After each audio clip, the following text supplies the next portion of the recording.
buku dengan judul Kartini Mati Dibunuh. Ditulis oleh Eva Tino Febriana dan diterbitkan oleh Nabila Idea, dibacakan oleh Sutat Basuki. Inilah sebuah buku dengan judul Kartini Mati Dibunuh.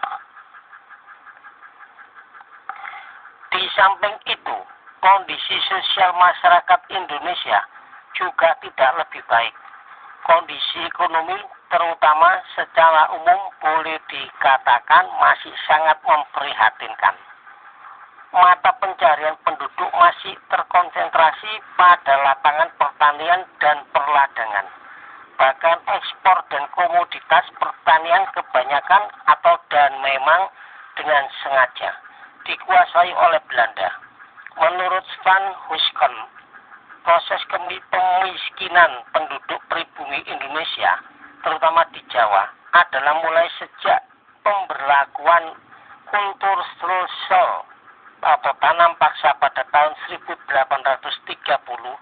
yang secara efektif berlaku sampai tahun 1870. Kultur strusel ini atas perintah Gubernur Jenderal Van den Bosch dengan tujuan peningkatan semaksimal mungkin produksi pertanian untuk pasar Eropa. Komoditas menguntungkan pada periode kultur strusel ini adalah tebu, kopi, dan nila.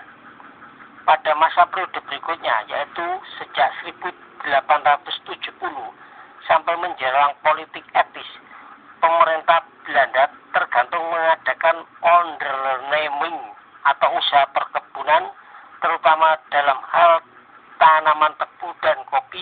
Swasta diikutkan dalam usaha perkebunan. Namun dalam hal-hal persebaran kemakmuran tidak sebagaimana diharapkan.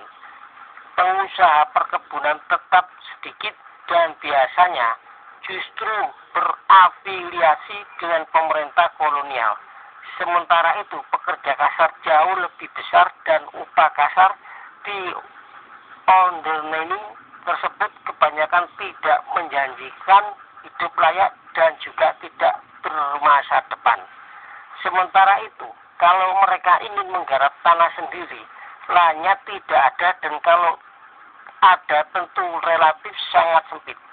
Hal ini atas baru dari satu segi. Segi yang lain, kehidupan para petani sendiri juga kurang menguntungkan. Hal ini dapat dibuktikan dengan beban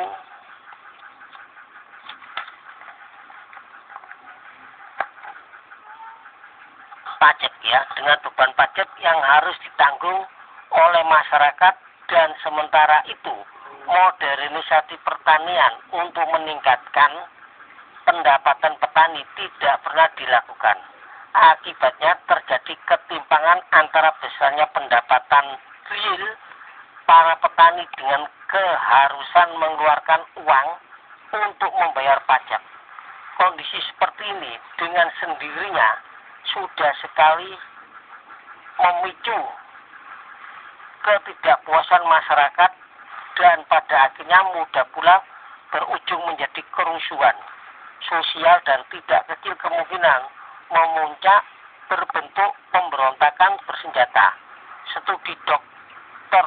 Sartono Kartodirjo terhadap pengolahan petani di Banten 1888 membuktikan hal seperti itu. Dalam studi tersebut disinggung pula sebagaimana posisi tokoh agama dalam wacana pemberontakan bersenjata tersebut. Memang benar, Belanda telah berusaha memperbaiki sarana transportasi, baik itu berupa jalan, rel kereta api, lapangan udara, pelabuhan, jembatan, kapal laut, dan sebagainya. Namun hal itu tidak lain adalah untuk kepentingan ekonomis pemerintah Belanda pula. Logikanya, jika semua sarana transportasi menjadi baik dan lancar, maka kegiatan perekonomian menjadi lancar pula. dan itu menguntungkan secara finansial bagi Belanda. Pabrik-pabrik yang besar didirikan seperti pabrik gula, pabrik tebu, pabrik pengolahan karet, pabrik pengolahan serat goni, pabrik pengolahan tembakau, dan sebagainya.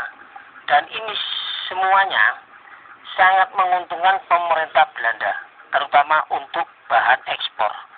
Kegiatan perekonomian pedesaan pada masa akhir abad ke-19 di luar kegiatan pertanian, maka kegiatannya hanya didukung oleh kegiatan pasar-pasar kecil yang disebut pasar desa.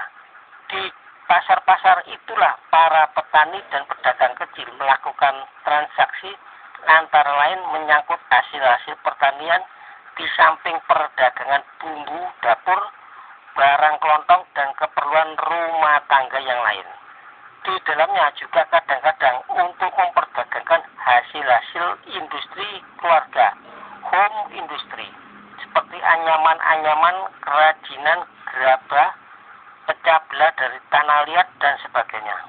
Sampai di sini dapat ditegaskan bahwa kondisi sosial dan pendidikan masyarakat Indonesia yang dihasilkan oleh kegiatan politik etis nampaknya belum memadai. Dari segi sosial, utamanya masalah ekonomi, masih sangat rapuh.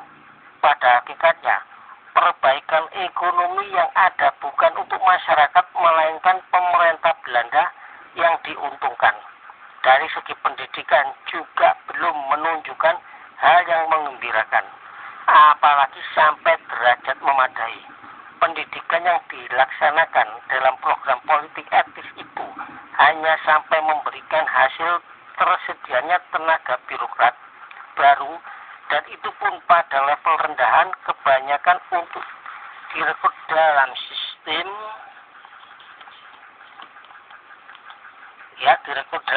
pemerintahan kolonial Belanda. Pendidikan belum dimaksudkan untuk memperdayakan masyarakat dalam arti yang seluas-luasnya.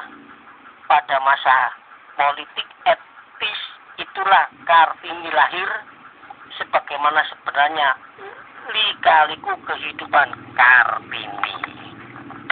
Ya, bersambung ke seri 5.